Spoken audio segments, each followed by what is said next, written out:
forma especial a la Virgen, pero empezamos nuestra oración con el rezo del Padre Nuestro, que es lo que nos hace sentirnos y sabernos hermanos. Padre nuestro que estás en el cielo, santificado sea tu nombre, venga a nosotros tu reino, hágase tu voluntad en la tierra como en el cielo. Danos hoy nuestro pan de cada día, perdona nuestras ofensas, como también nosotros perdonamos a los que nos ofenden. No nos dejes caer en la tentación y líbranos del mal. Amén. Y a nuestra Madre, la Virgen María, pues le pedimos también pues, que ella, que es la Madre del Adviento, que nos ayude pues, a tener la misma disponibilidad, a acoger sobre todo la palabra de Dios y la luz del Espíritu en nuestro corazón y en nuestra vida. Dios te salve María, llena eres de gracia, el Señor es contigo, bendita tú eres entre todas las mujeres, y bendito es el fruto de tu vientre, Jesús. Santa María, Madre de Dios, ruega por nosotros pecadores, ahora y en la hora de nuestra muerte. Amén.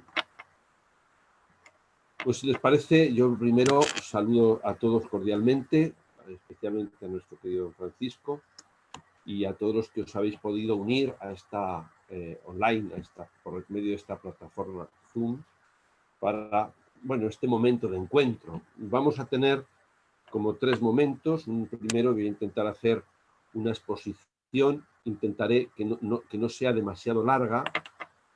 Luego tendremos un segundo momento, pues si alguno quiere alguna aclaración, alguna explicación, alguna pregunta o alguna aportación de cosas que seguro que yo me dejo por decir, y termina nuestro arzobispo en un tercer momento pues dando clausura a este acto. Yo espero que no sea mucho más de 1 hora, que es un tiempo razonable. Bueno, la Fratelli Tutti es un acontecimiento, porque siempre es un acontecimiento una encíclica del Papa. Sabéis que dentro de los distintos tipos de documentos, la encíclica es el que tiene mayor rango, y esta encíclica del Papa Francisco se inserta en una tradición de documentos sociales. El Papa lo denomina así en el mismo texto: esto es una encíclica social. La última encíclica social la había publicado también él, la Laudato Si, que era la segunda encíclica, después de la primera, Fides Lumen Fidei, perdón, en las cuales pues, ha ido desplegando sobre todo su intuición, aunque del Papa Francisco tenemos otros documentos también de gran valor e importancia, como es la casi programática exhortación apostólica Evangelii Gaudium, y también recordáis las cartas pastorales, las exhortaciones pastorales que ha venido publicando después del sínodo. No cabe duda que una encíclica es ya un acontecimiento, y debemos recibirlo como tal, un acontecimiento que nos invita sobre todo pues no solamente a leer, que sobre todo este encuentro tiene como finalidad primera invitaros a leer la Fratelli Tutti, sino sobre todo a vivirla de alguna manera. Podemos decir que es un acontecimiento que tiene un gran significado eclesial, y lo tiene en el contexto de lo que está siendo el pontificado del Papa Francisco. Él ha querido poner desde el principio de su ministerio petrino la figura de San Francisco de Asís como un modelo a seguir en la Iglesia de este momento concreto de la historia. Y ya San Francisco de Asís fue un acontecimiento vital, ciertamente renovador en la Iglesia de su tiempo. Él ha querido traernos a Francisco de Asís de nuevo con esta encíclica, pues primero eligiendo como título esta expresión muy suya, aunque tiene un sabor evangélico, Fratelli Tutti, hermanos todos, que era como saludaba a él a sus hermanos en sus distintas intervenciones, en sus cartas. Además, pues eligiendo la fecha y el lugar donde firmó este documento. Lo firmó en la víspera de la fiesta de San Francisco de Asís, y lo hizo sobre su misma sepultura, en la basílica de esta ciudad italiana. Pero además trayendo a la memoria un acontecimiento que no pasa desapercibido al historiador pero tampoco al hombre creyente, y ha querido ponernos delante también el Papa Francisco, que es esa visita que realiza San Francisco de Asís al sultán El Kamil en Egipto, con lo que suponía un viaje, con los riesgos, el coste, el mismo Papa lo señala, de presentarse ante el sultán, que es representante, podríamos decir, de los enemigos, vamos a decir así, en aquella época de cruzadas, en aquella época de confrontación. San Francisco fue un acontecimiento toda su vida, toda su persona. Y el Papa Francisco resume lo que supuso San Francisco para la Iglesia de su tiempo con una expresión sintética, pero que tiene mucha miga. Sencillamente dice, comunicaba el amor de Dios. De alguna forma, todo lo que dice y hace Francisco de Asís es comunicar el amor de Dios. Y por eso pudo ser un padre fecundo que despierta en su tiempo el sueño de una sociedad fraterna, una sociedad que está fragmentada, no solamente en las distintas ciudades de la Italia de su tiempo, sino también entre los reinos cristianos, entre las distintas civilizaciones. Todos somos hermanos. Pero ese acontecimiento lo quiere revivir el Papa Francisco en nuestro tiempo. Y lo quiere hacer con esta encíclica. Quiere reavivar en el pueblo cristiano esta misma experiencia de San Francisco, centrando la atención en que es el amor de Dios, o mejor dicho, ese Dios amor que nos mueve a acercarnos a nuestros hermanos con aquella misma actitud que también San Francisco tenía y invitaba a sus discípulos a tener cuando se encontraban con las personas que no creían, los paganos, los sarracenos, los infieles. No les decía que tenían que disimular que eran frailes, ni que eran cristianos, ni mucho menos.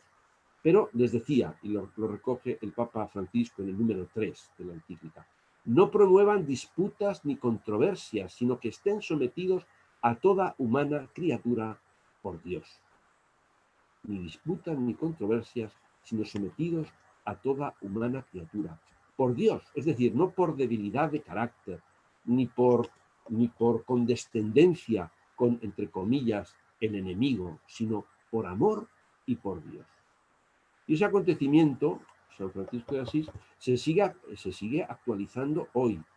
El Papa recuerda y presenta como uno de los motivos y los elementos inspiradores de esta carta encíclica el encuentro que tuvo el 4 de febrero del 2019 en Abu Dhabi con el gran imán Ahmad Al-Tayeb, un encuentro, por otra parte, por ciertos sectores un poco controvertido, pero que él señala no simplemente como un encuentro diplomático entre el principal representante de la cristiandad y un importante líder, quizá el más significativo del mundo musulmán. No se trataba, dice él, de un encuentro de tipo diplomático, sino de un acontecimiento también. Un hecho, un encuentro que propicia una reflexión hecha diálogo y compromiso. Eso dice el mismo Papa Francisco. Pues bien, junto a ese gesto del Papa Francisco, otros muchos que están plagando su pontificado y que rezuman evangelio y que rezuman la experiencia de Francisco de Asís, su cercanía a los últimos, su invitación a la iglesia en salida, su estar volcados especialmente con los descartados de la tierra. De tal forma que esta encíclica recoge en buena parte lo que están siendo sus mensajes, sus homilías, sus distintas intervenciones en contextos diferentes, que de alguna manera ha querido recoger, darle una forma y un contexto más amplio como la gran propuesta del Papa, de la Iglesia, al comienzo del siglo XXI. Por tanto, se trata de una encíclica donde vemos a este Papa pastor, que huele a oveja, como él mismo le gusta decir y nos invita a los pastores a ser, que quiere también tener este deseo de comunicar el amor de Dios y generar esa fraternidad que San Francisco de Asís con su vida, no solamente con sus palabras, con su vida, pues inició desde sus mismas comunidades. y en el entorno en el que él vivía. Y lo hace en este contexto concreto. Él mismo señala el número 6 que justamente cuando estaba preparando esta encíclica, irrumpe esta pandemia que está poniendo de relieve tantas fraquezas de nuestro mundo. La situación de fragmentación, la misma incapacidad de actuar conjuntamente, que ha puesto de relieve tantos egoísmos y también la situación de tantos descartados, especialmente tantos ancianos. El Papa nos invita a reaccionar, es decir, no nos tenemos que conformar con esta situación, sino que tenemos que soñar. Él utiliza esta expresión, soñar un mundo nuevo de fraternidad y de amistad social. La encíclica es un documento extenso, en esta edición que tengo yo aquí, pues tiene más de 230 páginas, consta de 280 y tantos, 87 párrafos, que está distribuido en una introducción donde motiva y explica esta motivación que estoy haciendo ahora yo mismo y recordándola. Distribuye, digamos, el contenido de la enseñanza que quiero ofrecernos en 8 capítulos, por tanto es muy variado y trata muchos temas, y termina con 2 oraciones, un llamamiento y 2 oraciones, una al Creador, un ámbito universal, y otra oración cristiana ecuménica.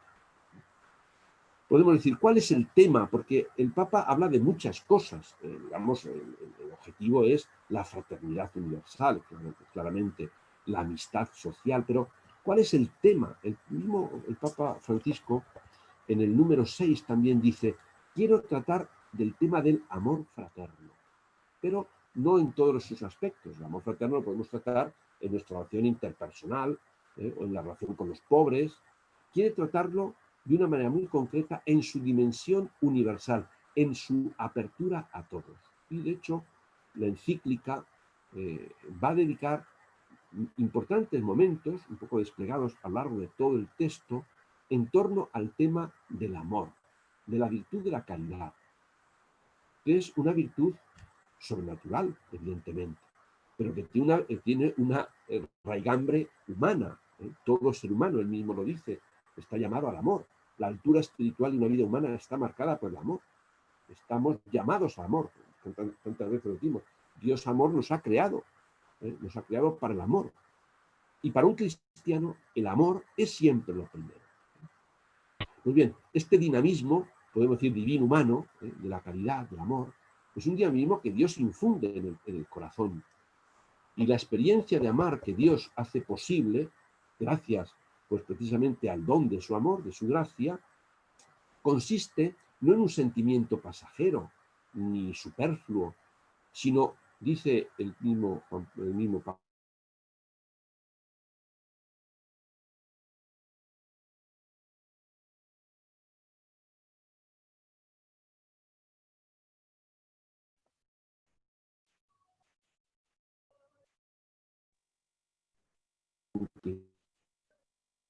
muy intenso. De tal forma que el amor genera un dinamismo que tiene podemos decir, un alto alcance. En primer lugar, lo que hace es que el amor nos hace buscar el bien de la persona amada. No solamente el amor nos lleva a buscar a la persona amada, sino también el bien de la persona amada. Se busca su bien de forma gratuita, porque sí, porque se le quiere. Y de ahí brota toda una cadena, podríamos decir, de acciones. El amor se realiza en obras. El amor es mucho más que esas acciones, pero se traduce en acciones. Las acciones que brotan de esa unión inclinan cada vez más hacia el otro, considerándolo valioso, digno, grato, bello, más allá de sus apariencias físicas o morales. En definitiva, el amor al otro, al prójimo, supone buscar lo mejor para el prójimo, lo mejor para su vida. Por eso hablaba el Papa Benedicto XVI de la verdad del amor, la caridad en la verdad, caritas in veritate.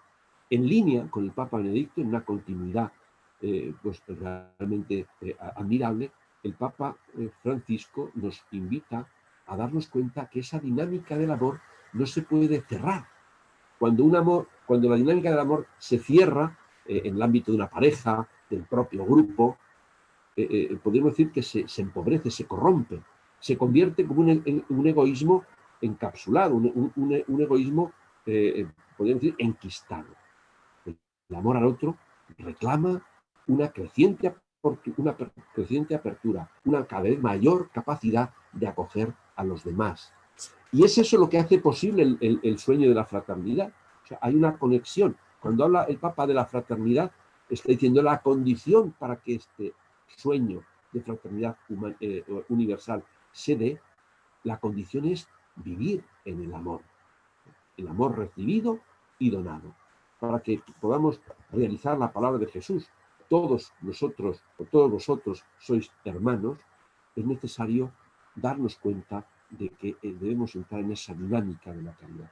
Una dinámica que no se realiza, ya lo decía también el Papa Benedicto XVI, y le cita el Papa Francisco, no solamente en las relaciones íntimas e interpersonales, sino que tiene una dimensión también social.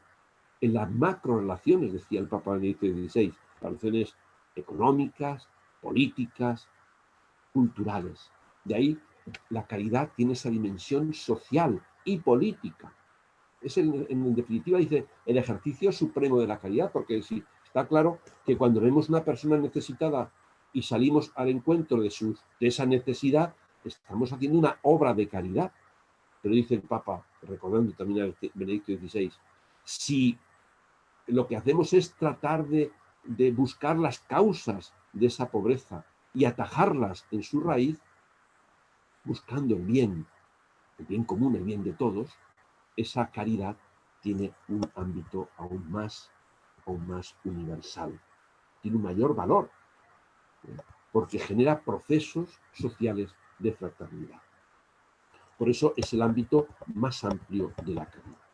Por eso tenemos ahí como eje en la caridad, que es el principio motriz, también lo decía el Papa Benedicto XVI y lo recoge también el Papa Francisco, de toda la enseñanza social de la Iglesia, que de alguna forma pretende dar ofrecer caminos de la caridad para los elementos, podemos decir, estructurales de la sociedad, el ámbito del derecho, de la política, de la economía, de las instituciones, etc. Todo eso impregnado por la fe. Por tanto, fraternidad, amor fraterno, es el tema fundamental y el eje de toda la encíclica Fratelli Tutti. El capítulo primero del Papa presenta un diagnóstico del mundo actual. Lo presenta diciendo que está lleno de sombras de un mundo cerrado, las sombras que provienen de un mundo cerrado, al que va a contraponer después los caminos para a realizar un mundo abierto, que es un mundo fraterno. No vamos a ser muy exhaustivos, os invito a que leáis la encíclica, pero destaco fundamentalmente algunos puntos, al menos de una manera muy sintética, que el Papa señala como elementos preocupantes de nuestro mundo. En primer lugar, señala la tendencia a la desintegración, podríamos decir. Muchos de los proyectos de integración que se habían puesto en marcha, sobre todo a raíz de las guerras mundiales y del proceso después de la descolonización, pues esos procesos de integración, como la Unión Europea, están en crisis y hay dificultades. Pone algunos ejemplos. Y esto ha venido, luego hablar también de ello, propiciado mucho por los populismos, mucho por los nacionalismos exacerbados y excluyentes, que son elementos disgregadores, que rompen ese anhelo de unidad, de trabajo común, de integración. Otro elemento que le preocupa y que es recurrente es lo que llama la cultura del descarte, desde ya la Evangelii Gaudium, en donde ya aparecía esta expresión. El Papa Francisco nos ha puesto delante como una preocupación el que nuestro mundo, que se cree que proporciona tantos niveles de progreso, lo hace dejando a mucha gente en la cuneta. Pues esa cultura del descarte se refleja en tantos niños abandonados, en tantos ancianos, se ha puesto de relieve con la crisis del COVID, que están solos, que no tienen una suficiente atención, tantas mujeres maltratadas, descartadas. Eso se refleja que sigue en el siglo XXI perviviendo la esclavitud y sigue perviviendo la trata de personas. Y hay tantos desprecios en la vida naciente, la vida terminal, tantos elementos que son ciertamente preocupantes. Sigue lamentando el Papa situaciones de guerra, de conflicto, eso que él llama, estamos en una tercera guerra mundial por etapas, pero estamos en guerra. Esos conflictos abiertos o soterrados que son alimentados en tantas ocasiones por intereses, por ideologías, etc. Un tema de preocupación es la situación de las migraciones, que es un grave y un espinoso problema. Luego va a dedicar parte de un capítulo a tratar del tema de las migraciones, pero es un elemento de sombra y de preocupación. Además, lo que él llama la ilusión de la comunicación. Estamos cada vez más conectados, las redes nos permiten tener información de todos los rincones del mundo, pero eso no quiere decir que estemos más en fraternidad, más unidos. Al contrario, muchas veces estas facilidades en la comunicación lo que hace es impedir que se de una verdadera comunicación humana, que se construya un nosotros. Todo es disimulo, todo es engaño, todo es amplificar lo que llama él ese individualismo dañino y destructor.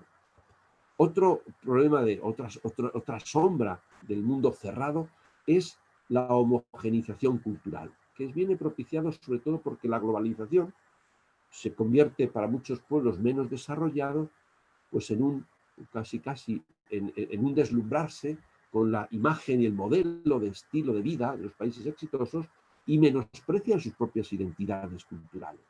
Y a eso se une lo que él llama el deconstruccionismo, es decir, ese querer empezar de cero siempre, lo que llaman otros el cierto adanismo. La libertad pretende construirlo todo desde cero, rompiendo toda tradición. Y eso es un elemento de enorme preocupación, porque eso empobrece al hombre y además le hace manipulable.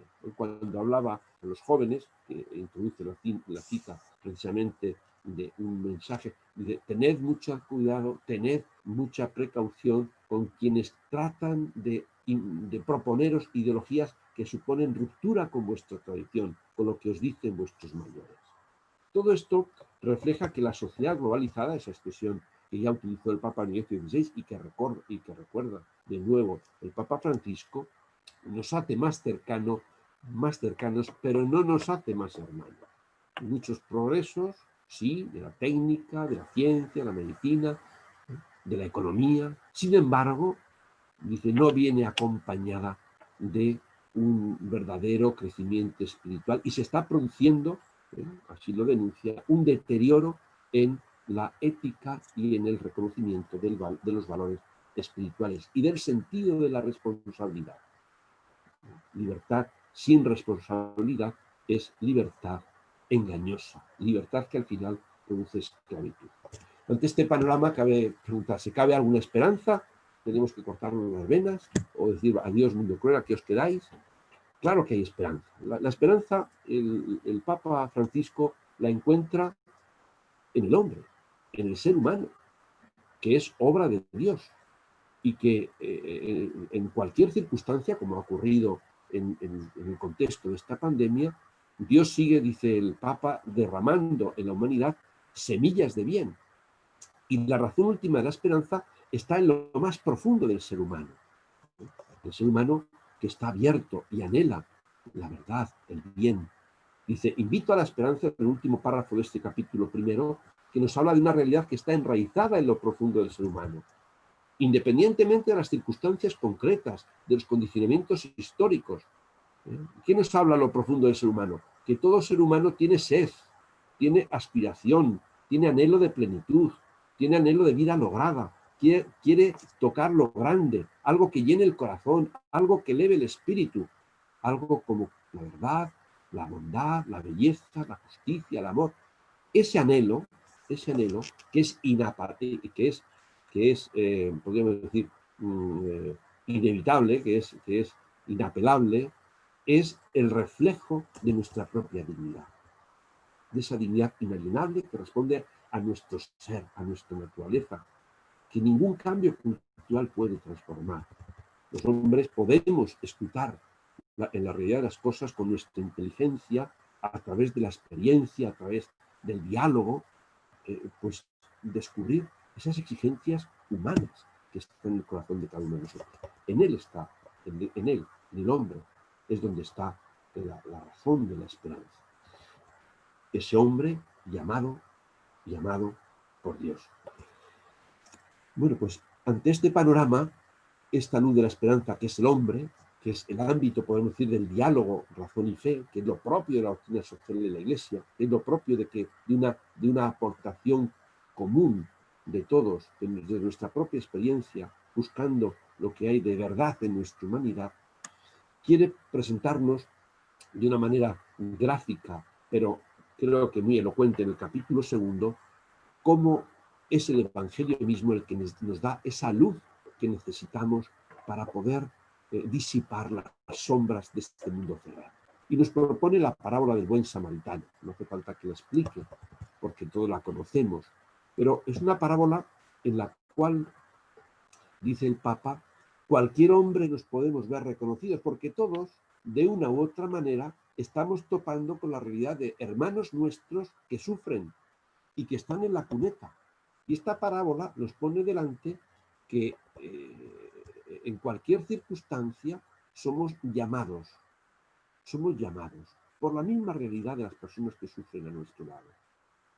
Puestos en camino, nos chocamos indefectiblemente con el hombre herido, dice el Papa Francisco. Por eso, ante el hermano que está sufriendo, cabe dos opciones. O bien ser buenos samaritanos, o bien ser indiferentes viajantes que pasan de largo. Por eso, más allá de cualquier diferencia social, racial, económica, ideológica, estamos en cualquier circunstancia que nos encontremos encontrando también esa llamada de la realidad. Los distintos personajes que aparecen ponen de relieve esa llamada a nuestra indiferencia. La gran tentación es mirar al otro lado.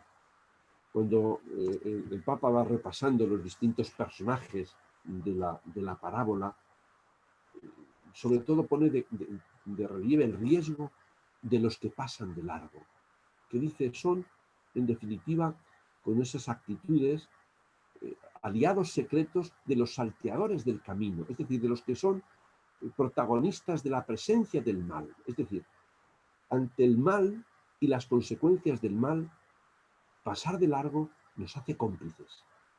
Por eso es una llamada de atención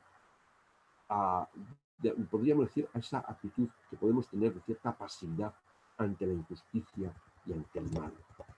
La realidad del hombre herido que se pone delante de nosotros es una llamada a nuestra responsabilidad. Y eso es lo que el Papa nos invita a reconocer. De una forma muy concreta, ante el mal no hay que teorizar, hay que hacer lo que hace el buen samaritano. Hay una serie de connotaciones en la parábola que no podemos olvidar. El hecho de que el que haya sido asaltado es el malherido, es un judío, el que pasa y al final le va a atender es un samaritano, pueblos reñidos, tiene todo un significado. El hecho de que los que pasen de largo sean personas religiosas, nos está diciendo el Papa, nos está diciendo en la parábola, y el Papa lo recuerda, nos está diciendo que nuestras creencias no nos garantizan el que podamos tener actitudes de insolidaridad. Bueno, pues todos estos detalles nos están invitando a que lo que motiva la parábola, que es esa pregunta, ¿quién es mi prójimo?, se trastoque y trastoque de alguna forma las actitudes de nuestro corazón y nos invite a que nosotros nos hagamos prójimos de aquellos que están sufriendo, que no nos hagamos los desentendidos. Esa es la actitud y el valor de la parábola del buen samaritano es que El amor, decía el Papa Benedicto XVI, el amor expresa un corazón que ve la necesidad del prójimo, un hermano herido que es de aquí o es de allá, pero que rompe las cadenas del aislamiento y que nos mueven a tender puentes, a permitir construir una gran familia.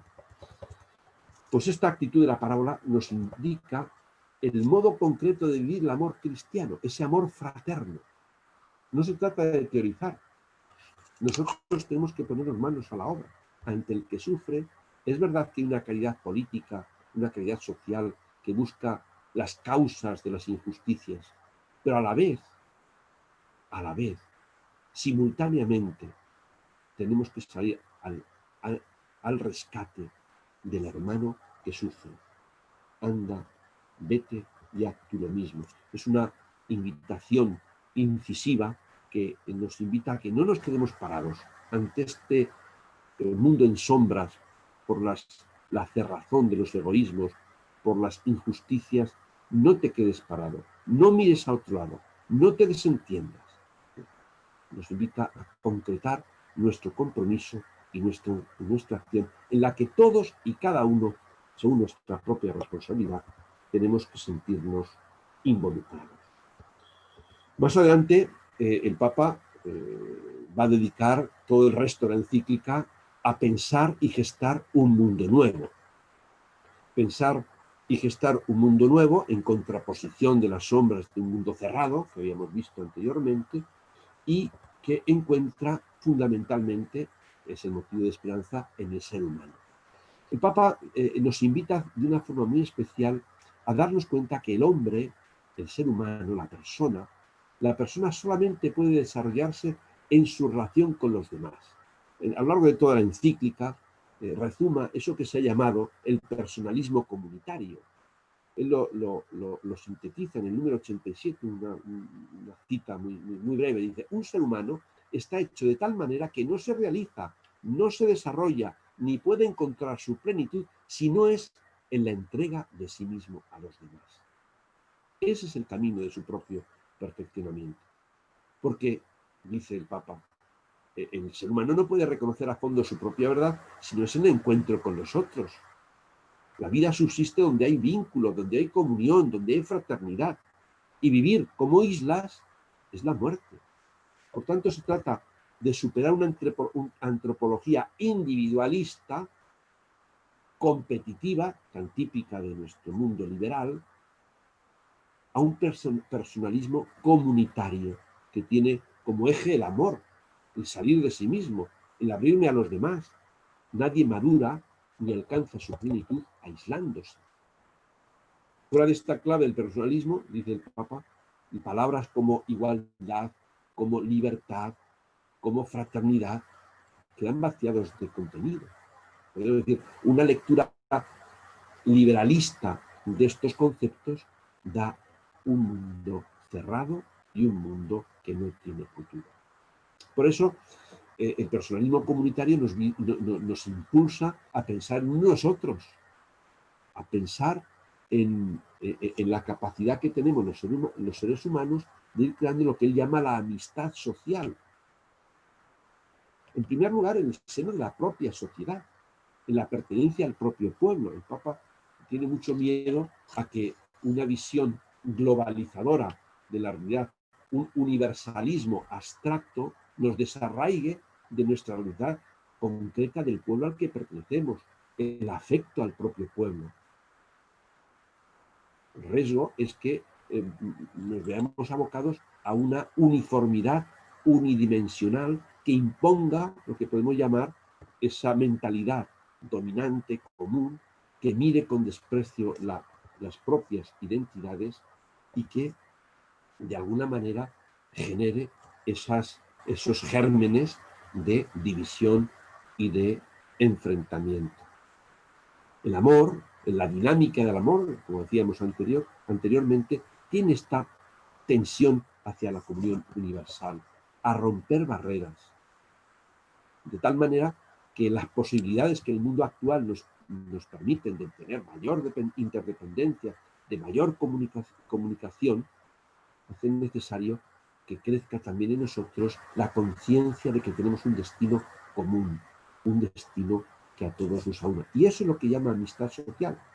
Es esa apertura universal del amor, que acentúa la capacidad de ampliar mi propio círculo, superando las tentaciones que nunca están ausentes del rechazo al diferente, del rechazo al que es de otra raza o de otras ideas, o tantos otros, como llama el Papa, exiliados ocultos en nuestras sociedades, que pueden ser los ancianos, que por el hecho de estar en residencias parece que no están, pero ahí están y sufren y sienten, o personas con discapacidad, exiliados ocultos, que están dentro de nuestra sociedad, pero los tenemos al margen. Esta amistad social tiende a romper las barreras y a crear verdaderamente una fraternidad verdaderamente con todos. Para el desarrollo de la fraternidad y amistad social, el Papa vuelve a proponer los grandes principios de la doctrina social de la Iglesia, y lo hace con renovado entusiasmo, eso sí, con una aplicación muy concreta, y nos vuelve a hablar del principio de la persona humana con sus derechos inalienables. Eso sí, nos invita a darnos cuenta de que la defensa de los derechos fundamentales de la persona no se pueden entender de manera individualista, sino que tienen que estar entendidos en esa clave relacional, esa clave antropológica que nos hace comprender que nuestro propio desarrollo ha de contar con la solidaridad con los demás. Junto al principio de personalidad, podemos decir, la centralidad de la persona humana, vuelve a proponer el principio de solidaridad, una virtud moral y como una actitud social que exige el compromiso de todos. E invita sobre todo a educar en la solidaridad, tanto en el ámbito de la familia como en el ámbito de la escuela. Este principio fundamental es el que hace posible que las personas maduremos en un desarrollo mediante el cultivo de todas las dimensiones de la persona. Por eso, él habla de una expresión que utiliza San Pablo, de benevolencia, la agathosune, que es el apego al bueno, que eso es propio de la solidaridad, una solidaridad que nos lleva al bien, que nos lleva a hacer el bien a los demás. También invoca continuamente el principio del bien común, que es un principio que está en el fundamento de la sociedad, entender que el bien de todos no es la suma de los intereses individuales, sino es el bien de nosotros al que pertenecemos. Y por último, también vuelve a proponer el principio fundamental, lo desarrolla muy ampliamente, el destino universal de los bienes, porque él tiene la preocupación de cómo se ha ido impregnando entender el derecho de propiedad como un derecho absoluto, y eso es contrario al espíritu cristiano. El derecho de propiedad es un derecho, sí, humano, natural, pero secundario. Hay un derecho primario, que es el derecho de que Dios ha dado todos los bienes de la tierra para que todos podamos sobrevivir con ellos. Y recuerda aquellos principios de nuestros santos padres, como San Crisóstomo o San Gregorio Magno, cuando a un pobre le falta lo fundamental, quiere decir que alguien le ha robado. Y por eso dice, cuando haces limosna a un pobre, no estás dándole algo tuyo al otro, sino estás devolviéndole lo que es suyo. Eso es muy de los santos padres, porque el derecho de propiedad es secundario, dado que el destino universal de los bienes es un derecho natural, originario y prioritario. Y esto lo aplica pues no solamente el ámbito de una nación, sino el ámbito universal. Por eso, cuando algunos piensan que el derecho de la propiedad es absoluto, el Papa Francisco lo que dice, señores, el derecho de algunos a la libertad de empresa o de mercado no puede estar por encima de este destino universal de los bienes y de los derechos de los pueblos, ni de la dignidad de los pobres, ni tampoco del respeto del medio ambiente. Hay una llamada fuerte a entender que este mundo creado, que es don de Dios, del cual somos no dueños, sino administradores, ha de tener esta esta dimensión también de cuidar a todos. Por eso habla de la función social de la propia. Y no deja tampoco el principio de subsidiariedad, también muy, muy típico de la Revolución Social de la Iglesia, sobre todo recordando ante la emergencia de los populismos el riesgo de lo que puede ser cierto pasivismo, cierto asistencialismo que al final diluye y realmente destruye la vida de la sociedad. Junto a estos tenemos el motor de todo este proyecto de fraternidad, que es el amor fraterno. Tenemos esos principios fundamentales que nos vienen de la doctrina social de la Iglesia, principios fundamentales de la persona, de la solidaridad, del bien común, del destino universal de los bienes, de la subsidiariedad. Pero dice el Santo Padre, para poder lograr esa fraternidad universal, el camino no puede ser otro que el diálogo, porque es expresión de la dignidad de la persona, y es expresión de la dignidad del reconocimiento del otro. Dedica el capítulo 6 al diálogo. Yo lo voy a cambiar de orden, porque entiendo que el diálogo lo concibe el Papa como un elemento fundamental en este construir una fraternidad universal todos juntos. Y para esto utiliza la imagen del poliedro. La vida social, la realidad, es como un poliedro. El poliedro, dice el mismo Papa, representa una sociedad donde las diferencias conviven complementándose, enriqueciéndose e iluminándose recíprocamente. Aunque esto a veces implique discusiones, implique predicciones. De todo se puede aprender algo. Nadie es inservible, nadie es prescindible. El comienzo de este capítulo es esto, resume qué es dialogar, es acercarse, es expresarse, es escucharse, es mirarse, es conocerse, es tratar de comprenderse, es buscar puntos de contacto. Bueno, pues dice, el mundo está lleno de posibilidades de diálogo y el diálogo nos permite hacer un mundo mejor. Es verdad que el auténtico diálogo supone la capacidad de respetar el punto de vista del otro, sin perder la propia identidad, por supuesto, porque también dice, es uno de los obstáculos que tiene el diálogo.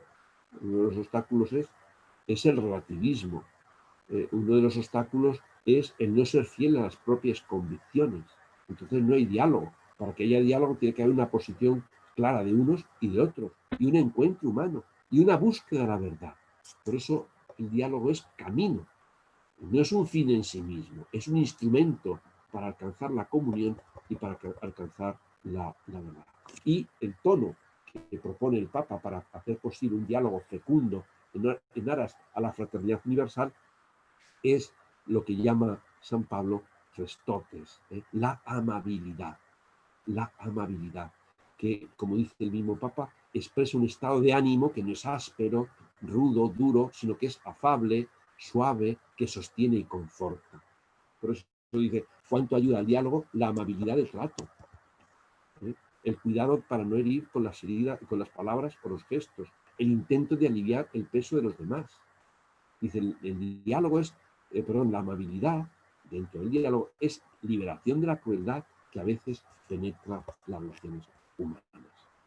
Bien, estos son, digamos, los elementos fundamentales. Luego, finalmente, voy a fijarme en 4 ámbitos a los cuales el Papa desarrolla en los últimos capítulos y que darían para otra charla. No voy a desarrollarlo ampliamente, pero me fijo fundamentalmente, primero, el capítulo 4 aborda el tema de las migraciones, del cual dice es el signo de las contradicciones de nuestro tiempo. En segundo lugar, trata en el capítulo 5 la política. La política es una palabra maldita, dice hoy, pero no podemos vivir sin política. Luego habla en el capítulo 7 de la paz como camino para alcanzar, o como condición para alcanzar esa fraternidad universal. Y por último habla del papel de la religión. Yo me voy a fijar en estos minutos que quedan solamente en algún punto. En relación con las migraciones, el Papa empieza reconociendo que es un problema complejo. Y como es un problema complejo, complejo, hay que ser humildes. Pero él dice, hay que tener en cuenta unos mínimos que hay que garantizar. Por una parte, hay que tener en cuenta que existe el derecho a no tener que emigrar. Y la existencia de estos movimientos migratorios tan desequilibrantes es el resultado de los desequilibrios que existen entre el norte y el sur. Dice, ojalá existan unas condiciones en los países de origen que permitieran vivir con dignidad y que de alguna forma disuadieran el deseo de buscar mejores condiciones de vida. Pero mientras esto no sea así, existe el derecho de todo ser humano a buscar las mejores condiciones de su vida, a satisfacer no solamente sus necesidades básicas, sino también el deseo de desarrollarse como persona. Esto pertenece a los derechos humanos fundamentales. Por eso vuelve a proponer esos 4 verbos tan importantes para todo el tratamiento de las migraciones: acoger, proteger, promover e integrar. Para construir, dice, ciudades capaces y países capaces de conservar las propias tradiciones, las propias identidades culturales, pero a la vez abiertos a las diferencias, sabiendo que eso también enriquece. Él dice, hay unos mínimos que son, como llama él, respuestas indispensables en relación con las migraciones y que hay que proteger. Y luego llama y reclama a que hay una legislación internacional que regule todo esto. Considera que es algo urgente. Pero mientras tanto, unos mínimos: incrementar y simplificar la concesión de visados, adoptar programas de patrocinio privado y comunitario, abrir corredores humanitarios para los refugiados más vulnerables, ofrecer un alojamiento adecuado y decoroso, garantizar la seguridad personal, el acceso a los servicios básicos, asegurar una adecuada asistencia consular, etc. Una serie de mínimos que son debidos a la humanidad de los humanos.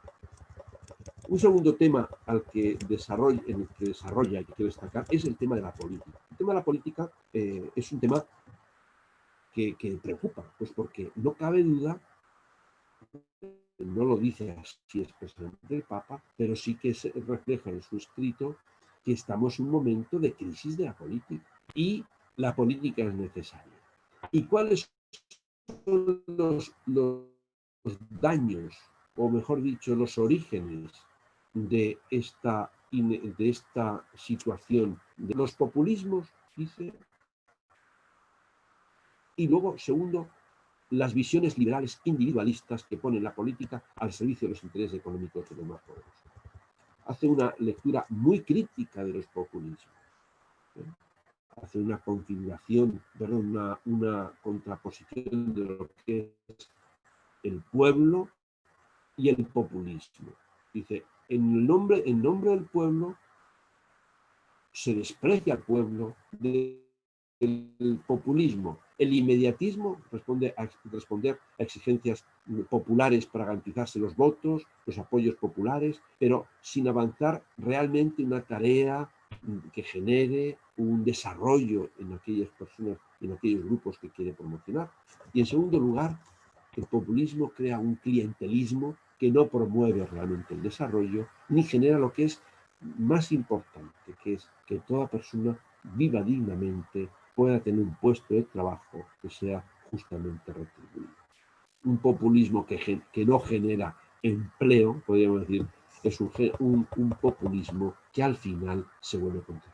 Y por último, el segundo gran peligro son las visiones liberales, individualistas, que ponen la política al servicio de los intereses económicos. Y en este sentido, considera el Papa que hay que superar muchas de las situaciones de una política que está puesta al servicio de intereses particulares. ¿En qué consiste una buena política? No buscar solamente garantizar votos, fomentar un cauce para el crecimiento personal de todos, promover una economía que favorezca la diversidad productiva y la creatividad empresarial, tener una visión amplia, incorporar también el diálogo interdisciplinario para buscar el bien común. De tal manera que todo esto tiene que ser alimentado por la caridad. Y el Papa en este capítulo hace una llamada y hace una reflexión muy interesante dirigida directamente a los políticos. Les habla muy de tú a tú y les da una serie de consejos que lo que reflejan es, primero, la valoración de la vocación política que hace el Papa, y segundo, da unas claves, que ahora no nos podemos entretener, daría para una charla interesante, unas claves sobre por dónde debe ir la buena fe.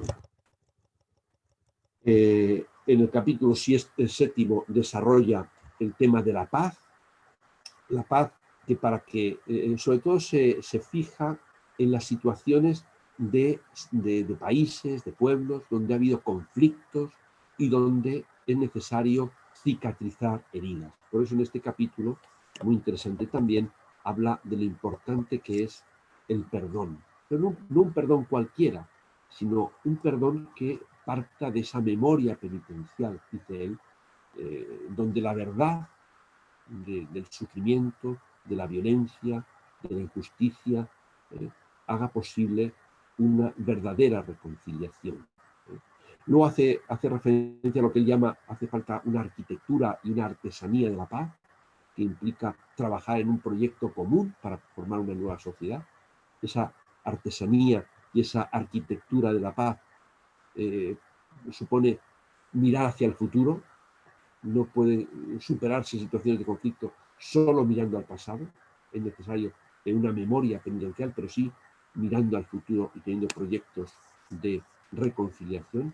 Y por último, en este sentido, la importancia del perdón. No un perdón a cualquier precio, sino un perdón que verdaderamente lleve no a la venganza, sino a la reconciliación. Y el último capítulo dedica al papel de las religiones. Las religiones tienen un papel importante, muy importante en el camino de la fraternidad. En primer lugar, porque hacer presente a Dios es un bien para las sociedades y además nos hacen descubrir, si todos somos hijos de Dios, que todos nosotros somos hermanos. Y por eso, dice el Papa, es el principal soporte de esa fraternidad universal. Es el fundamento más sólido y estable para la fraternidad.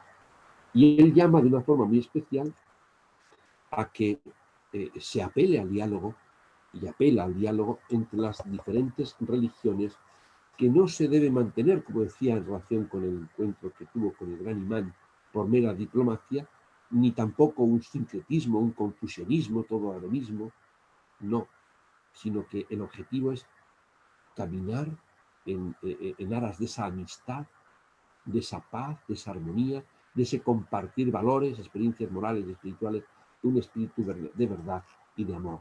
De tal manera que las religiones, entre ellas, es posible un camino de paz. Y es posible porque los dos ejes de toda religión, que es la adoración a Dios y al prójimo, y el amor al prójimo, hacen posible que se haga una contribución positiva a los caminos de la paz.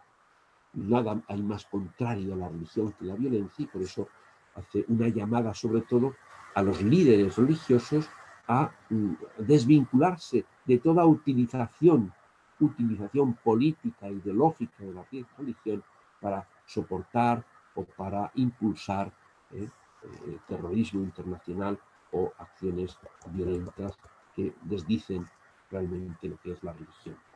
Y termina la encíclica, empezaba con la referencia al del Papa Francisco a San Francisco de Asís, y termina con otro gran acontecimiento, que es la persona de Carlos de Foucauld. Desde su profunda experiencia de Dios, de la cáritas del corazón de Jesús, él no deseaba otra cosa que llegar a ser hermano de todos. ¿Y cómo realizaba este camino Carlos de Foucauld? Identificándose con los últimos, fue como llegó a ser hermano de todos.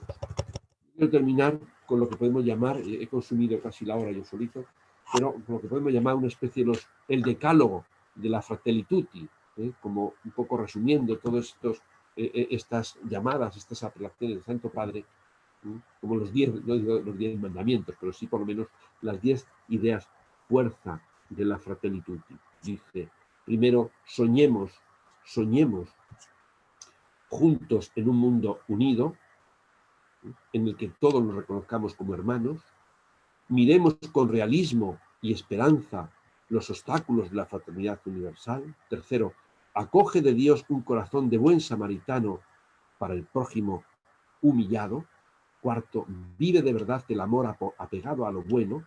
Quinto, crece en la conciencia de que o nos salvamos juntos o nadie se salva. Sexto, comprométete en la política como servicio al bien común. Séptimo, aprende a dialogar amablemente con todos y con cada uno para un mundo mejor. Octavo, sé un artesano de la paz con un corazón capaz de perdonar. Noveno, miramos juntos con confianza a Dios nuestro Padre. Él nos hace hermanos. Y décimo, para ser hermano de todos, identifícate con los últimos.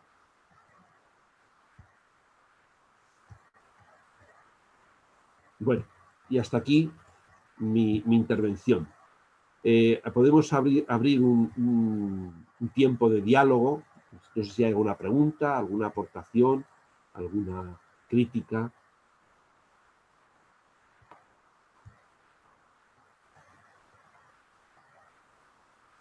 Todos a la vez no. Conviene que dosifiquemos el esfuerzo.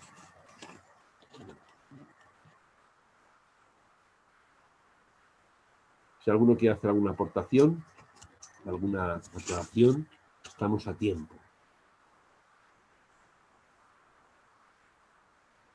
Nadie rompe el hielo.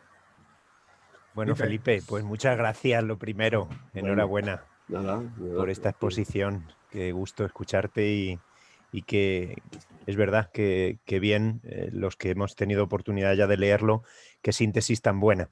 El otro día, Felipe, como tú estuviste también, pero el resto de las personas no, hablábamos también del valor pastoral de esta encíclica. Por si quieres tú decir una palabra sobre esto. Nos has hecho una exposición preciosa de contenidos, pero también un poco como lo que está, el reto que esto supone para no caer en tentación, ¿no? De pensar que, bueno, pues que está todo hecho, está todo por hacer o no hay un camino claro. Está claro que el Papa sí que marca unas líneas pastorales a través de la encíclica. Yo creo que la línea de pastoral fundamentalmente viene proponiéndonos la figura de San Francisco de Asís, en el sentido de que San Francisco de Asís nos presenta un modo de vivir el Evangelio y de acercarse a todos. Creo que eso es la clave, vivir el Evangelio y acercarse a todos, y acercarse a todos con amor. Esa expresión con la que hacía yo referencia al principio, de que no es de sumisión ni es de debilidad, ese acercarse a los sarracenos, como dice el San Francisco, sometidos a ellos por amor y por Dios. Ese es el camino. Yo creo que es una lección importante. Es verdad que el Papa, como denuncia, en nuestra sociedad hay mucha agresividad, hay falta de comunicación. Ahí el diálogo he saltado un poco la reflexión sobre el diálogo porque no quería alargarme, pero el diálogo se sustituye en los debates en televisión por monólogos y nosotros cristianos podemos contagiarnos de esa, entre comillas, agresividad, y no ese es el camino es el camino de la propuesta, de la vivencia y de tender la mano. Yo creo que es la clave. Y creo que pastoralmente nos habla de un estilo de sencillez y de cercanía. El beato Charles de Foucault, él dice, no, yo no he convertido a nadie, pero él se insertó entre los últimos, allá en el Tuareg, y con ellos pues vivió el Evangelio. Y creo que eso fue enormemente fecundo. Muchas gracias, Felipe. Sobre todo el tema de tenemos un padre y tenemos un hermano que es modelo para nosotros también, ¿verdad? Efectivamente. Luego no hay en este punto ninguna negación de lo que es lo genuinamente cristiano. Hay algunos que han querido entender este documento como un adoptar los principios masónicos o de otro tipo, de un humanitarismo meramente horizontal, y realmente quien lo diga es que no ha leído la encíclica, porque la encíclica es verdad que habla de cuestiones muy humanas, pero rezuma en cada una de sus páginas ese sabor evangélico, que es identificación con Jesucristo, que llega a los últimos y que rescata.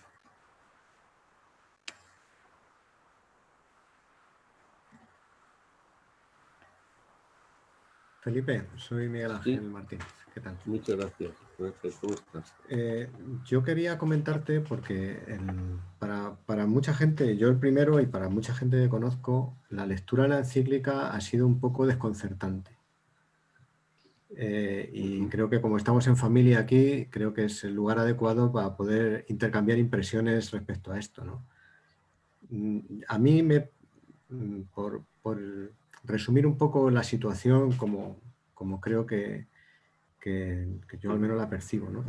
Ahora mismo vivimos en España y en gran parte del mundo occidental una situación de mucha tensión política y económica por la crisis pasada y por las presiones políticas actuales digamos, de cambio de régimen o de cambio de sistema, donde claramente hay como identificados dos sistemas económicos en lucha, ¿no? Una economía liberal social, porque el Estado tiene una intervención muy grande, frente a otra fundamentalmente estatalista y anticapitalista. Y eso a lo mejor no nos gusta ninguna de las dos, pero esto es lo que hay. Y esta es la lucha, el fuego en el que estamos cruzados en medio, ¿no? Entonces, el lenguaje que utiliza el Papa, sobre todo en la primera parte, en la parte de diagnóstico, y el análisis que hace, como que tiene un ataque muy intenso hacia las posiciones más liberales y muy explícito, mientras que a la otra parte las críticas son bastante menos explícitas. También las hay, sin duda, pero hay que saber leerlas, ¿no? Y hay que saber identificarlas. Entonces, eso mucha gente lo ha interpretado como una especie de fuego amigo por parte del Papa. Y es una pena porque eso pues a mucha gente le ha sacado de la lectura antes de llegar a la parte más propositiva donde realmente yo creo que donde teníamos que llegar todos, ¿no? No sé si tú has tenido esa Sí, impresión. bueno, vamos a ver, yo creo que yo lo que veo de la encíclica, que por supuesto es un documento de máximo nivel, donde intervienen, pues sabe, distintas manos, eso se puede incluso ver que hay distintos ritmos en la lectura, pero es un documento que está en continuidad. Yo lo he querido señalar porque, de hecho, está muy en conexión con la enseñanza de Juan Pablo II y con la enseñanza de Benedicto XVI. No hay ruptura de ningún tipo. Hay una continuidad, incluso en muchos fragmentos o citas explícitas. Es verdad que el documento sobre todo se ha alimentado de los mismos intervenciones ya del Papa Francisco, pero en momentos clave, yo creo que hay que leerlo también en ese contexto. Lo que ocurre es que cada encíclica hay que mirarla en el momento histórico concreto. Es una de las características que tiene la sociedad de la Iglesia. Y es verdad que desde el punto de vista de la economía universal, vamos a decir así, priman los principios liberales, no digo que sean exclusivos, en lo que es la política económica internacional, que sigue produciendo muchos estragos. Eso es una lectura no ideológica.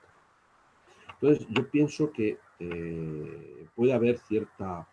primero, yo creo que el Papa no entra en un debate político, ni de política económica, sino que se sitúa en otro nivel y advierte de los riesgos de la mentalidad neoliberal.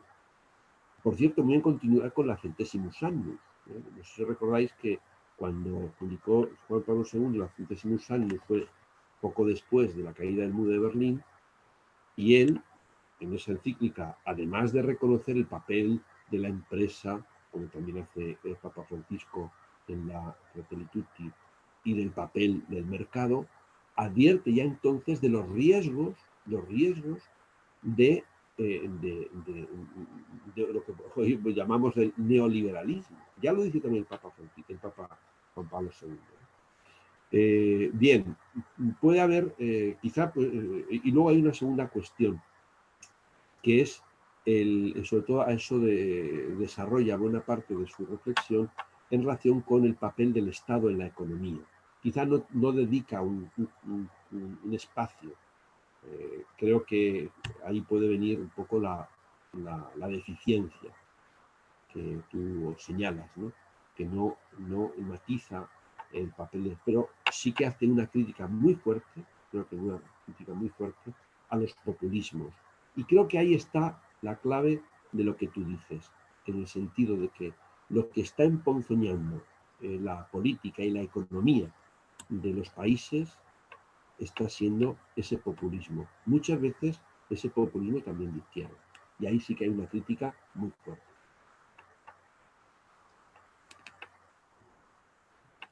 No sé si he contestado o no.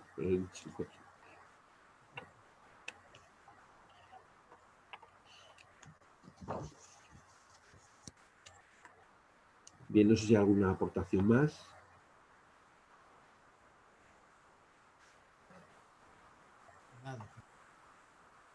Yo sigo invitando a la lectura. Es verdad que puede ser, pero yo creo que hay que leerlo despacio y viendo un poco las claves también de lo que es un documento magisterial de estas características, que es un documento fundamentalmente pastoral, que tiene una finalidad pastoral, que tiene una finalidad fundamentalmente práctica, que es lo que yo creo que mueve, es decir, a ese paso adelante, ese activismo, a ese superar la tentación de la indiferencia ante la injusticia, esa llamada al compromiso. Me ha gustado especialmente esa revalorización de la política como algo necesario y esa llamada a un compromiso político por parte de los católicos de una forma muy clara de cómo la política es necesaria para construir un mundo más fraterno. Y creo que son claves que son puntos fuerza para el momento presente.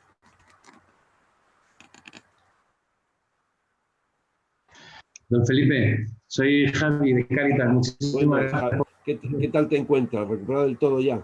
Estamos ya recuperados, sí. Ya, aquí estamos José María y yo, gracias a Dios, de vuelta. Bendito sea. Sí, bendito sea Dios, pues sí. Nada, don Felipe, pues muchísimas gracias por su exposición, ¿no? Que nos ayuda tanto a entender mejor la encíclica.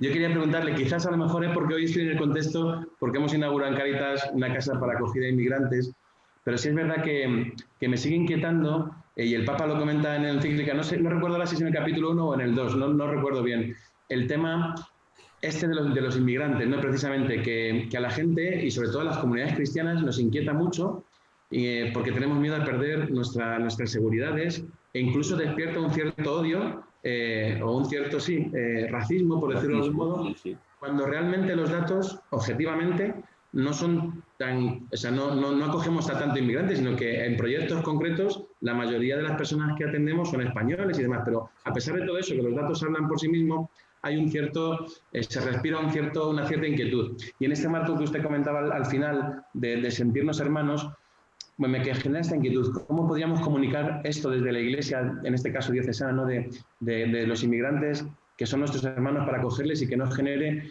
esa inseguridad para nosotros, esa inquietud e incluso en algunos casos ya más extremos, un cierto odio, ¿no? Que son nuestros hermanos. Y con todas estas noticias que tampoco ayudan mucho de cómo se tratan las noticias de los inmigrantes, las fronteras y demás, ¿no? Era por si nos podía dar luz un poco también en este aspecto. Ojalá pudiera. Yo quisiera, sobre todo, señalar dos cosas. Yo creo que es fundamental en este tema de la inmigración, y creo que el Papa apunta ahí, es generar espacios de encuentro. Espacios de encuentro, porque él mismo lo dice, son dos puntos que hay que salvaguardar. Por una parte, es legítimo que las sociedades de destino preserven su propia identidad y no la pierdan. Eso es necesario. Pero por otro lado, es necesario también acoger, sobre todo eso lo desarrolla, creo que es el capítulo 6, acoger y entablar ámbitos de colaboración recíproca, porque dice eso enriquece. O sea, hay el capítulo que dedica a la cultura, dice las culturas no son fisistas, sino que las culturas se enriquecen mutuamente. ¿Y cómo se enriquecen mutuamente? En el encuentro. Nosotros tenemos la experiencia histórica de lo que ha supuesto, digamos, el encuentro de civilizaciones, entre comillas, de lo que supuso la colonización y la evangelización de América, donde se creó el mestizaje. Yo creo que hay una lección histórica ahí, y eso fue gracias a el espíritu cristiano que animó, no a todos, hubo abusos, claro que los hubo, pero el espíritu cristiano que animó a muchos precisamente a encontrarse y a enriquecer, ¿no? Entonces yo creo que el camino es, yo veo que es difícil, pero es, no sé cómo, pero generar espacios de encuentro. Espacios de encuentro. Porque el riesgo es que se creen guetos, que es lo que al final hace odioso al inmigrante, que se encierra en sí mismo, que quiera aprovechar solamente de las sociedades de acogida sus ventajas y que se desentienda de las responsabilidades de contribuir. Yo creo que la lucha, es verdad que eso no es fácil, pero eso se crea o se genera creando espacios. Nosotros en el ámbito de la Iglesia, eso nos resulta relativamente fácil con los que son inmigrantes provenientes de países de tradición cristiana. Es relativamente fácil. Tenemos mucha más dificultad con el mundo islámico. Mucho mayor dificultad. ¿Cómo avanzar en ese camino? Porque claro, el camino es de doble, el puente tiene que ser de doble dirección, y ahí sí que hay más dificultades. Pero yo creo que crear espacios de encuentro es necesario, de alguna manera. No sé cómo, no sé cómo, pero hay que crear.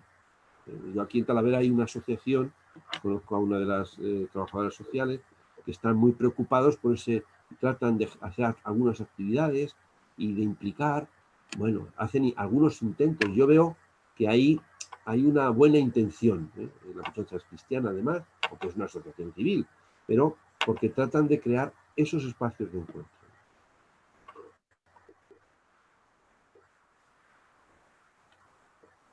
Porque al final del conocimiento viene el afecto.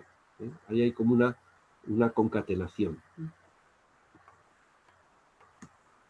Quizá tenemos que tener más imaginación, quizá en nuestras mismas parroquias, para que nuestra relación con el mundo de la inmigración no sea solamente en la asistencia de los cuatro verbos.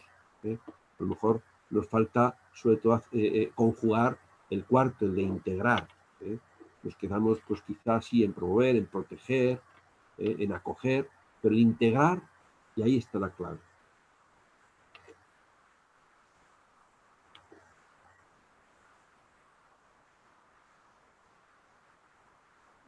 Don Felipe, yo soy Eva Moreno de la Delegación de Apostolado Seglar. Buenas tardes. Buenas tardes, gracias, que tú has hecho aquí de hospedera también. Muchísimas gracias por su conferencia. Yo he empezado a leer la encíclica, no la he terminado, pero yo soy una europeísta convencida y en una parte de la encíclica, no sé si es en la introducción o en el capítulo primero, habla de los padres fundadores de la Unión Europea. Y bueno, yo creo que la encíclica lo que también pretende es una Europa unida, el sueño de la Unión Europea que se está destruyendo poco a poco. No sé qué opinión le tiene usted. Pues es uno de los ejemplos que pone el Papa de los motivos o de las sombras de este mundo, es decir, con lo que supuso de superación de conflictos la Unión Europea después de las dos guerras mundiales de un siglo XIX tan conflictivo. Después de esa arquitectura de la paz y esa también esa artesanía de la paz de la que fueron protagonistas los padres fundadores de Europa, de la Unión Europea, pues se ve que ahora lo que predomina y es a causa de los populismos, o sea, los populismos que acentúan la manipulación de ciertas demandas de sectores de los pueblos para destruir. Ahí hay mucho de manipulación. Yo creo que es una de las cosas que de las ideas fuerza que yo he encontrado que todos vemos, es esa crítica fuerte a los populismos. Yo creo que es valiente y es certera, ¿no? Porque los populismos están diluyendo esas realizaciones históricas de comunión, de fraternidad y de amistad social. Yo creo que el camino pues es desandar lo que están destruyendo los populismos. Es muy difícil porque el populismo, por definición, pues es manipulador y utiliza ciertas demandas del pueblo para aprovecharse de ellas. Y ahí estamos. Es una dificultad muy grande. Pero al populismo solamente se le puede vencer con verdad y con trabajo en favor del bien común.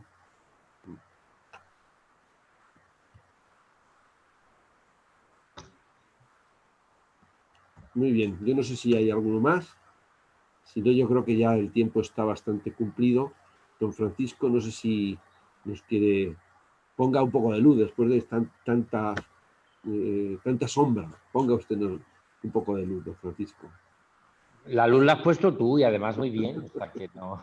Muchas gracias. Qué bueno usted, don Francisco. Y la has puesto muy bien, además. Y además que yo creo que te quiero agradecer por la preciosa y precisa conferencia que has dado. Yo he escuchado ya bastante, he leído la encíclica y yo diría como 3 cosas que tú has subrayado. La primera es que es muy personal del Papa. Yo lo he puesto en la hoja diocesana, en el Padre Nuestro, he explicado unas cuantas claves. Una de ellas es esta, que es una carta muy personal del Papa Francisco, que está en la línea de todo lo que él ha dicho y ha trabajado. Esto no está exento, como todo lo que dice el Papa y todo lo que dicen los obispos, pues de crítica. Una de ellas es la famosa frase que él utiliza de la autorreferencialidad, que se le ha acusado a él, que está constantemente hablando de los autorreferenciales, que es verdad que hay muchos en la Iglesia, muchos, y dice que se han acusado a él, que claro, tanto referencialidad y solo se cita a él. Prácticamente todo lo que hace en la encíclica prácticamente son citas de sus homilías, de sus encuentros. Eso sería algo... Yo he comentado 700 veces lo que me pasó con un periodista, unos periodistas recién salido, Laudato Si, lo he dicho muchas veces, pues un periodista me dice, se ve que el Papa Francisco es muy progresista, ¿verdad? ¿Y por qué? Porque fíjate, una encíclica, prácticamente la primera, social, de los pobres, el cuidado de la tierra. Digo, no, es jesuita. El Papa es jesuita. Y como es jesuita, habla de un principio fundamental, que es que el hombre es creado para alabar, reverenciar y servir a Dios. Y eso está en el principio y fundamento de los jesuitas. Fíjate si eso es carca, ¿eh? Fíjate si eso es carca. Segundo, hay que también recordar que es verdad que el Papa, y todo es política, pero política alta, ¿eh? El Papa no hace política baja.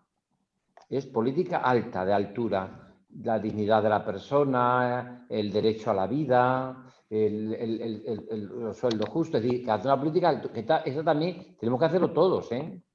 Quizás los laicos, todas las políticas tendrían que hacerlo los laicos, que es propia misión del laicado. Pero nosotros tenemos que hacer la política alta, alta política, ¿no?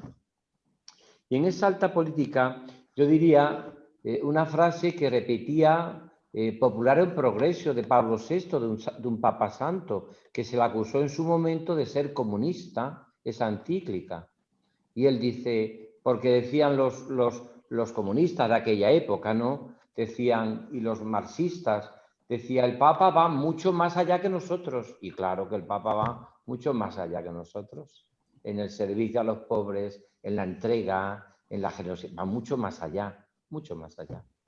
Y me parecía, y ahí el Papa Pablo VI, y no significa que siempre se puede acusar de que el Papa puede parecer que es un relativista, que hace una serie de componendas, pero él ya dijo Popular en Progreso, algo que es clave, y gracias a Dios este principio y que yo me parece que fue un acierto total. Una misma fe puede llevar a distintas opciones políticas. Una misma fe. No significa que la fe sea toda monotemática la misma fe puede llevar a distintas opciones políticas. Eso lo dice Popular en Progreso. Y digo yo que gracias a Dios, porque si no podríamos tener experiencias que se hicieron que no fueron todo lo acertadas, ¿no? Y luego, tercero y por último, y ya termino, a mí me parece que esta encíclica es social, que va dirigida a todos los hombres de buena voluntad, como fueron todas las encíclicas sociales del Papa. No está hablando de la Eucaristía. ni está hablando del Mysterium Fidei, ni está hablando de Redentoris Missio, ni Redentoris Custos, ni Redentoris que Papa Juan Pablo dedicó todo a la redención, está dedicado a una encíclica social. Y lo dice además, lo dice además. Y en esta realidad, yo creo, dicho por todos los especialistas, que tiene lo que ha dicho muy bien Felipe, que tiene totalmente continuidad sin ruptura. No hay una ruptura en nada, no hay una ruptura en nada, es una auténtica continuidad con lo que siempre ha dicho la Iglesia, sin ruptura. Vamos, si alguno encuentra alguna ruptura en el Papa, con la tradición de siglos o con tal, que me lo diga, porque empieza citando al Papa Francisco, perdón, a San Francisco de Asís, que precisamente también dialoga con los musulmanes y se va a visitar a ellos, o sea que tiene todo ese diálogo. Y, por cierto, termina con Carlos de Foucault, que no quiero hacer propaganda, pero acabo de publicar yo un libro sobre él, la edición que se titula Como un viajero en la noche, un libro de Charles de Foucault, que me alegra mucho que el Papa lo cite, porque vamos, salió mi segunda edición y este libro lo escribí yo hace 12 años. Por eso digo que yo creo que en ese sentido. Luego hay una frase de Chesterton que a mí me encanta. Cuando entré en la iglesia me quité el sombrero porque soy muy gentil, pero nunca me quité la cabeza para pensar. No está mal que vosotros penséis y que digáis. Y en muchas cosas, en lo sustantivo y en lo esencial, de acuerdo. Y en lo que es opinable, pues se puede opinar. También él puede opinar en lo que es opinable. Entonces yo creo que en ese sentido pues me parece que hay como a mí me parece que ha sido muy clarificador. Yo creo que esto requiere, como ha dicho muy bien Felipe, seguir trabajando, seguir potenciando, seguir haciendo seminarios sobre esta encíclica, seguir estudiando a fondo yo creo que la figura del Papa Francisco, su mensaje. Y yo sí que creo que no hacemos bien los cristianos y los católicos cuando creamos desafección al Papa. Francisco es Pedro. Francisco es Pedro. Cuando va Pablo VI a hablar a Ginebra, a lo de la Iglesia, a todo el ecumenismo de todas las iglesias, él se presenta así. Mi nombre es Pedro. Francisco es Pedro. Francisco es Pedro. Entonces yo creo, ¿qué quiere decir con esto? Pues que él marca. Que yo luego pensando, viendo, veo cosas, bien, pues ya está, yo alguna vez le dije a algún profesor, en un momento de mi vida le dije, mire usted, entre usted y Juan Pablo II, me quedo con Juan Pablo II. Con toda sinceridad. Entre usted y Juan Pablo II, me quedo con Juan Pablo II. Porque a veces hay gente que habla y dice, pero tampoco tiene ni la misión, ni el estado que tiene el Papa, ni la calidad que tiene el Papa Francisco, ¿no? Entonces yo solamente diría esto, que me ha parecido precioso, me parece fantástico, me parece bien que pensemos, que seamos capaces de reflexionar y que digamos, y que pueda haber cosas que digan, mire usted, puede ser esto, pero a mí me parece que, vamos, yo por lo menos será que leo con tanto afecto y cariño al Papa Francisco que me ayuda y me hace mucho bien. Como leía con muchísimo afecto al Papa Juan Pablo II o a Benedicto XVI, con el cual estuve hablando 7 veces, como con el Papa Francisco, que está ya 7 veces. Pero a mí me parece que cada uno representa lo que hoy necesitamos en estos momentos. Y yo creo que el Papa Francisco hace una gran misión.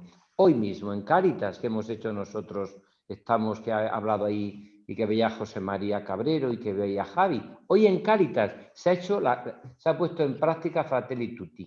Se ha puesto en práctica Fratelli Tutti. Porque hay 5 familias que van a ser acogidas de todo el mundo, refugiados, que tienen problemas, migrantes. Eso es la labor de la Iglesia, que no exige ni siquiera cuando van a Cáritas a pedir ni qué carnet tiene identidad y hacerle un examen de buena conducta. Entonces, esto no significa que nosotros no tengamos criterios, pero yo me parece que... Así que, Felipe, y a todos los que habéis participado, os veo a todos, muchos muy buenos amigos míos y muy conocidos y queridos. Os doy la bendición a todos, que si no, nos va a dar aquí las uvas y este año va a ser muy problemático. Así que os doy la bendición a todos. El Señor esté con vosotros y la bendición de Dios Todopoderoso, Padre, Hijo y Espíritu Santo, descienda sobre vosotros y permanezca para siempre. Un abrazo a todos, ¿eh? Un abrazo. Gracias. Gracias a vosotros, los que habéis participado. Muy bien.